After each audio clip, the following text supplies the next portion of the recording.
ओम श्री परमात्मने नमः। अथ श्री विष्णु सहस्रनाम स्तोत्रम्। यस्य स्मरणमात्रेण जन्म संसार बन्धनात् विमुच्यते नमस्तस्मै विष्णवे प्रभविष्णवे। नमः समस्तभूतानां आदिभूताय भूभृते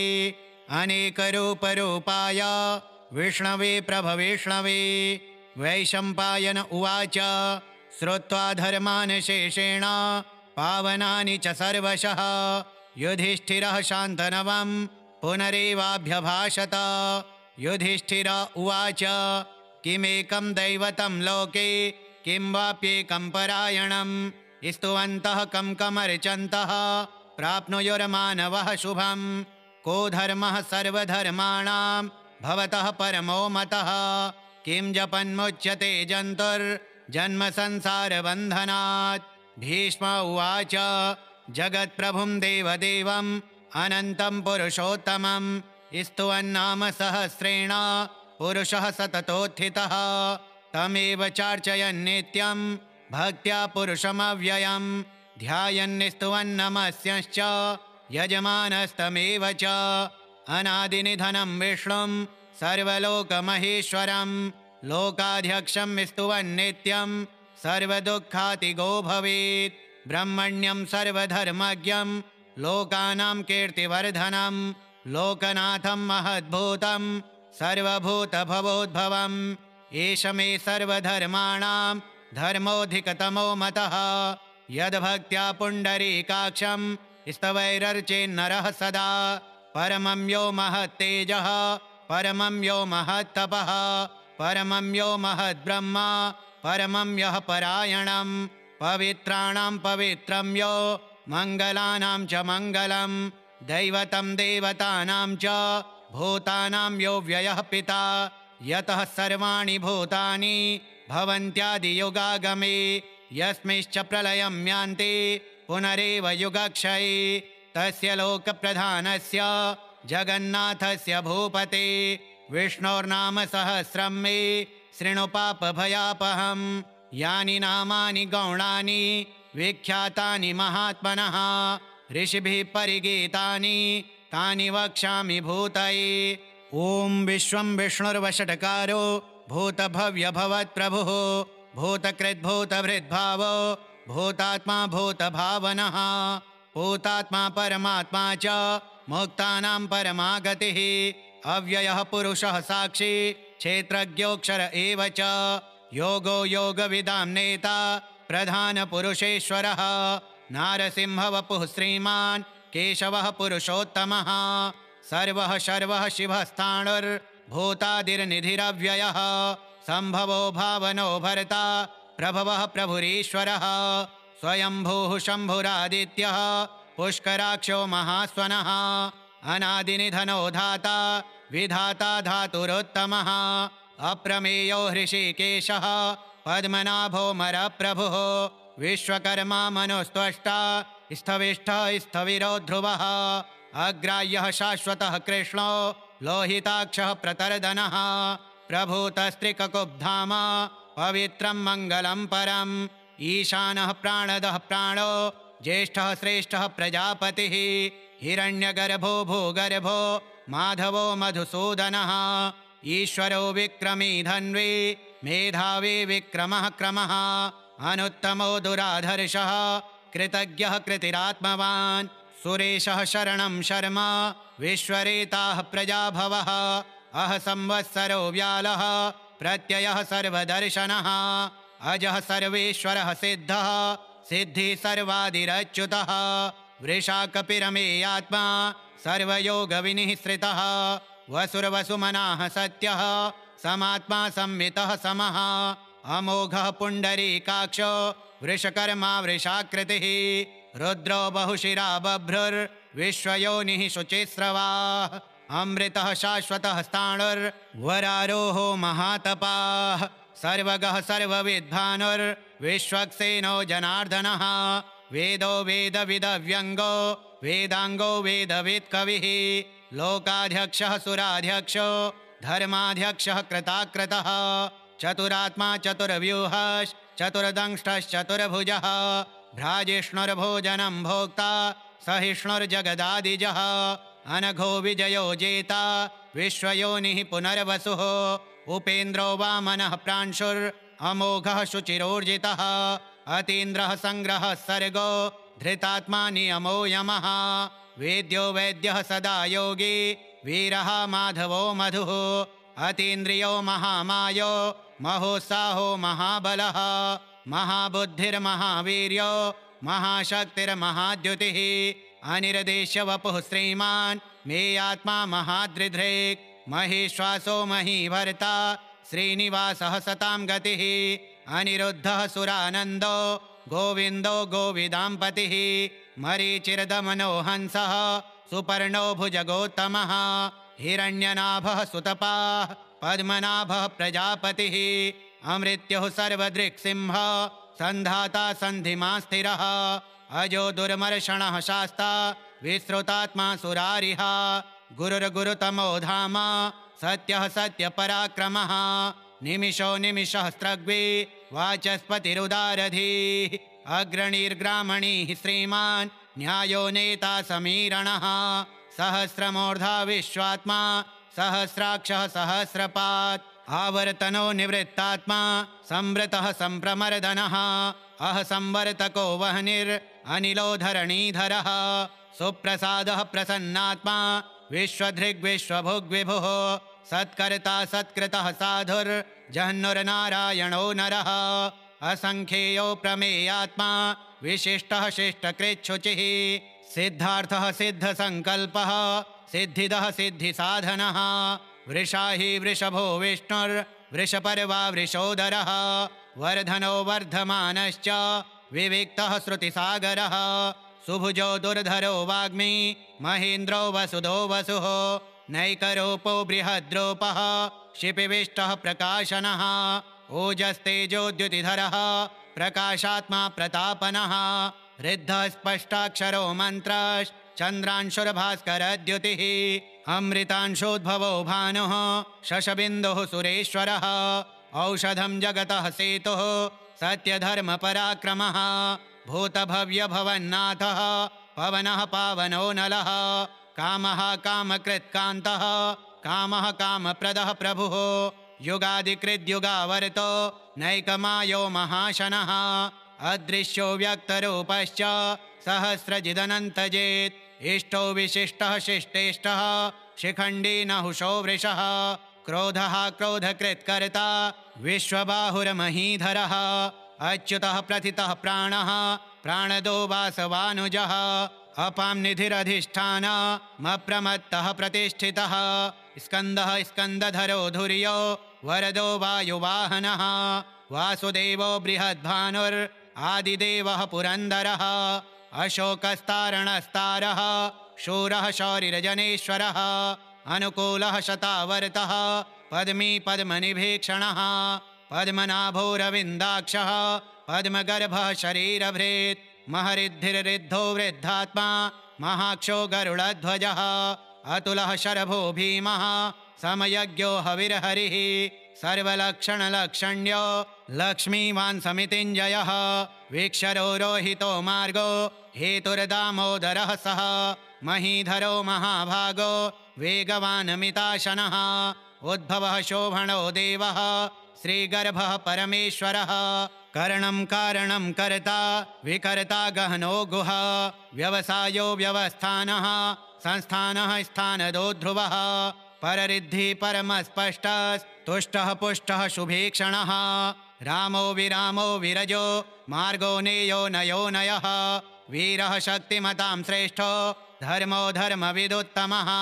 वैकुण्ठः पुरुषः प्राणः प्राणदः प्रणवः पृथुः हिरण्यगर्भः शत्रुघ्नो व्याप्तो वायुरधोक्षजः ऋतुः सुदर्शनः कालः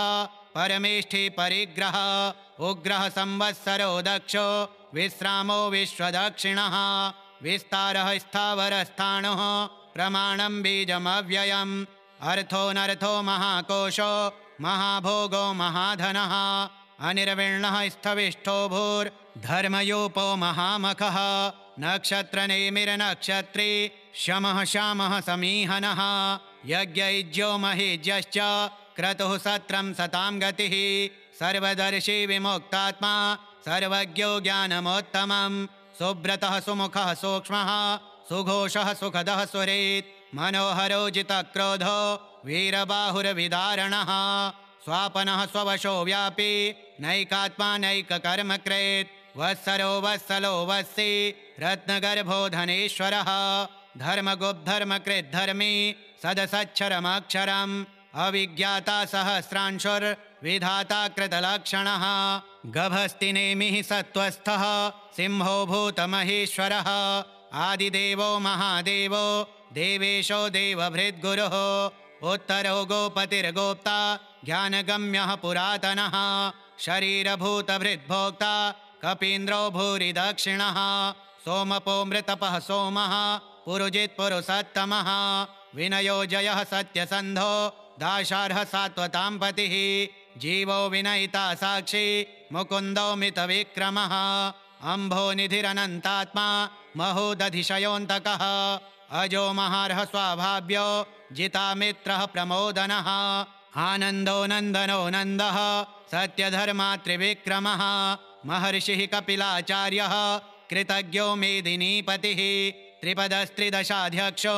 महाशृङ्गः कृतान्तकृत् महावराहो गोविन्दः सुषेणः कनकाङ्गदी गुह्यो गभीरो गहनो गुप्तश्चक्रगदाधरः वेदाः स्वाङ्गोजितः कृष्णो दृढः सङ्कर्षणोच्युतः वरुणो वारुणो वृक्षः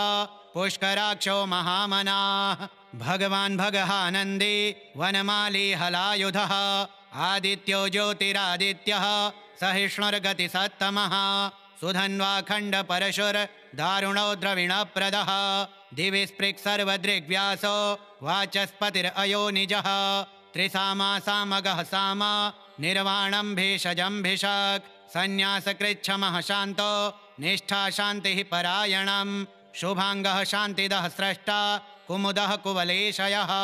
गोहितो गोपतिर्गोप्ता वृषभाक्षो वृषप्रियः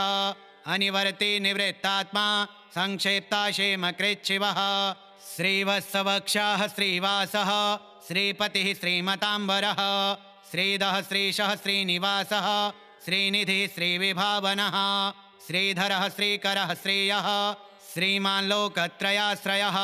स्वक्षः स्वङ्गः शतानन्दो नन्दिर्ज्योतिर्गणेश्वरः विजितात्मा विधेयात्मा सत्कीर्तिश्चिन्न संशयः उदीर्णः सर्वतश्चक्षुर् अनीशः शाश्वतस्थिरः भूषयो भूषणो भूतिर्विशोकः शोकनाशनः अर्चिष्मान्नर्चितः कुम्भो विशुद्धात्मा विशोधनः अनिरुद्धो प्रतिरथः प्रद्युम्नो मितविक्रमः कालनेमिनिहावीरः शौरिः शूरजनेश्वरः त्रिलोकात्मा त्रिलोकेशः केशवः केशिहा हरिः कामदेवः कामपालः कामी कान्तः कृतागमः अनिर्देश्यवपुरविष्णुर्वीरोऽनन्तो धनञ्जयः ब्रह्मण्यो ब्रह्मकृद्ब्रह्मा ब्रह्म ब्रह्म विवर्धनः ब्रह्मविद्ब्राह्मणो ब्रह्मी ब्रह्मज्ञो ब्राह्मणप्रियः महाक्रमो महाकर्मा महातेजा महोरगः महाक्रतुर्महायज्वा महायज्ञो महाहविः स्तव्यः स्तवप्रियः स्तोत्रम् स्तुतिः स्तोतारणप्रियः पूर्णः पूरयिता पुण्यः पुण्यकीर्तिरनामयः मनोजवस्तीर्थकरो वसुरेता वसुप्रदः वसुप्रदो वासुदेवो वसुरवसुमनाहविः सद्गतिः सत्कृतिः सत्ता सद्भूतिः सत्परायणः शूरसेनो यदुश्रेष्ठः सन्निवासः सुयामुनः भूतावासो वासुदेवः सर्वासु निलयो नलः दर्पः दर्पदो दृप्तो दुर्धरोऽथा पराजितः विश्वमूर्तिर्महामूर्तिर्दीप्तमूर्तिरमूर्तिमान् अनेकमूर्तिरव्यक्तः शतमूर्तिः शताननः एको नैकः सवहकः किं यत्तत्पदमनुत्तमम् लोकबन्धुर्लोकनाथो माधवो भक्तवत्सलः सुवर्णवर्णो हेमाङ्गो वराङ्गश्चन्दनाङ्गदी वीरः विषमः शून्यो घृताशीरचलश्चलः अमानीमानदो मान्यो लोकस्वामी त्रिलोकधृक् सुमेधा मेधजो धन्यः सत्यमेधाधराधरः तेजो वृषोद्युतिधरः सर्वशस्त्रभृताम्बरः प्रग्रहो निग्रहो व्यग्रो नैकशृङ्गो गदाग्रजः चतुर्बाहुश्चतुर्व्यूहश्चतुर्गतिः चतुरात्मा चतुर्भावश्चतुर्वेदविदेकपात् समावर्तो निवृत्तात्मा दुर्जयो दुरतिक्रमः दुर्लभो दुर्गमो दुर्गो दुरावासो दुरारिः शुभांगो लोकसारंगः सुतन्तुस्तन्तुवर्धनः इन्द्रकर्मा महाकर्मा कृतकर्मा कृतागमः उद्भवः सुन्दरः सुन्दो रत्ननाभः सुलोचनः अर्को वाजसनः शृङ्गी जयन्तः सर्वविजयी सुवर्णबिन्दुरक्षोभ्यः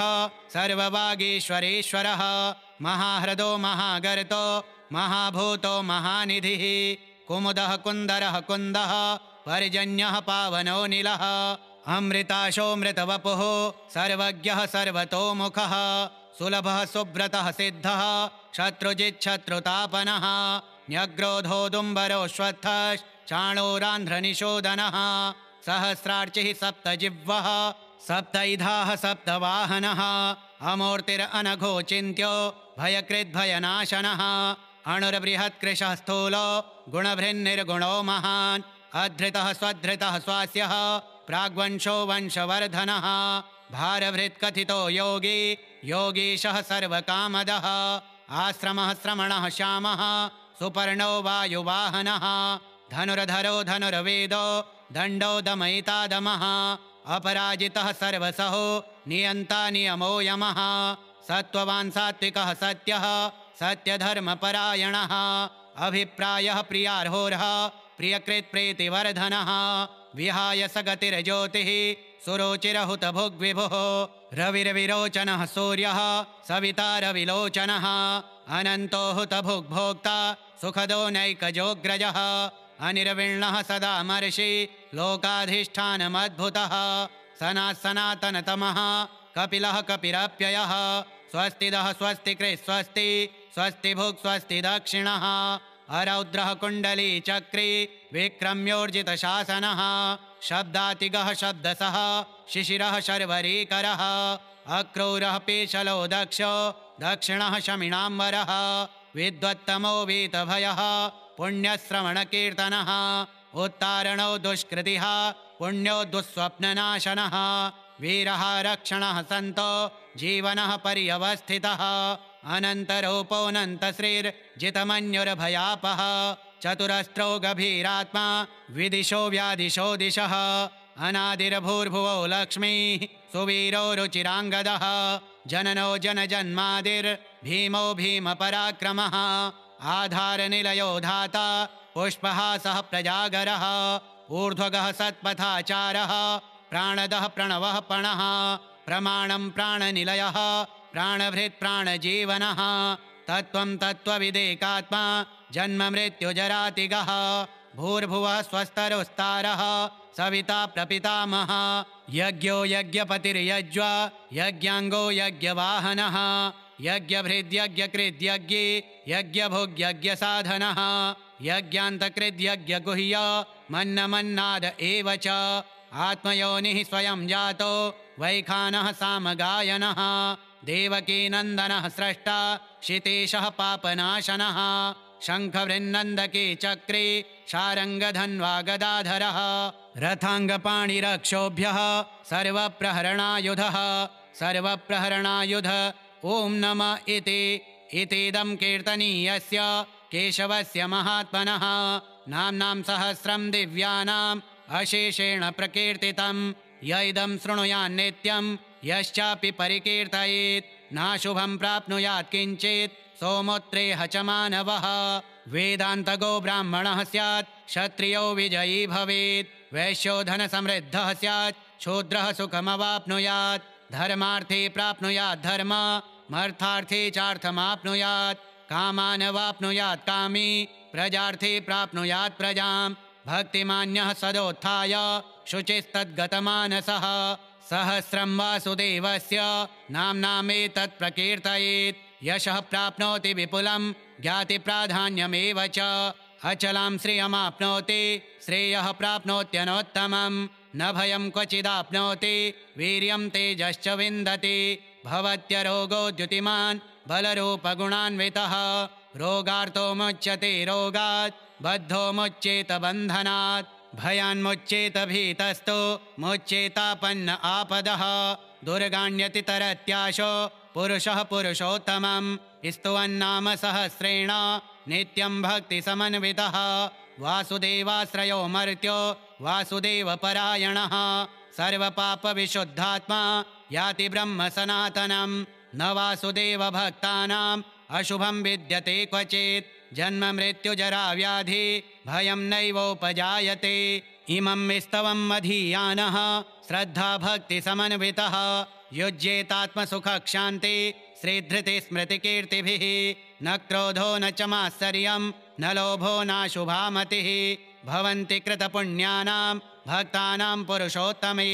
द्योः स चन्द्रार्कनक्षत्रा खं दिशो भूर्महो दधिः वासुदेवस्य वीर्येण विधृतानि महात्मनः ससुरासुरगन्धर्वं स यशोरगराक्षसं जगद्वशे वर्ततेदं कृष्णस्य सचराचरम् इन्द्रियाणि मनोबुद्धिः सत्त्वं तेजो बलं धृतिः वासुदेवात्मकान्याहुः क्षेत्रं क्षेत्रज्ञ एव च सर्वागमानाम् आचारः प्रथमं परिकल्पते आचार्यप्रभवो धर्मो धर्मस्य प्रभुरच्युतः ऋषयः पितरो देवा महाभूतानि धातवः जङ्गमा जङ्गमं चेदं जगन्नारायणोद्भवं योगो ज्ञानं तथा साङ्ख्यं विद्याः शिल्पादिकर्म च वेदाः शास्त्राणि विज्ञानम् एतत्सर्वं जनार्दनात् एको विष्णुर्महद्भूतं पृथग्भूतान्यनेकशः त्रीन् लोकान् व्याप्य भूतात्मा भुङ्क्ते विश्वभुग्व्ययः इमं स्तवं भगवतो विष्णोर्व्यासेन कीर्तितं पठेद्य इच्छेत् पुरुषः श्रेयः प्राप्तुं सुखानि च विश्वेश्वरमजं देवं जगतः प्रभवाप्ययं भजन्ति ये पुष्कराक्षं न ते यान्ति पराभवम् ॐ तत्सदिति श्रीमहाभारते शतसाहस्र्यां संहितायां वैयासिक्यामानुशासनिके पर्वणि भीष्मयुधिष्ठिरसंवादे श्रीविष्णोर्दिव्यसहस्रनाम स्तोत्रं श्रीविष्णोर्पणमस्तु। हरि ओम तत्सत् हरि ओम तत्सत् हरि ओम तत्सत्।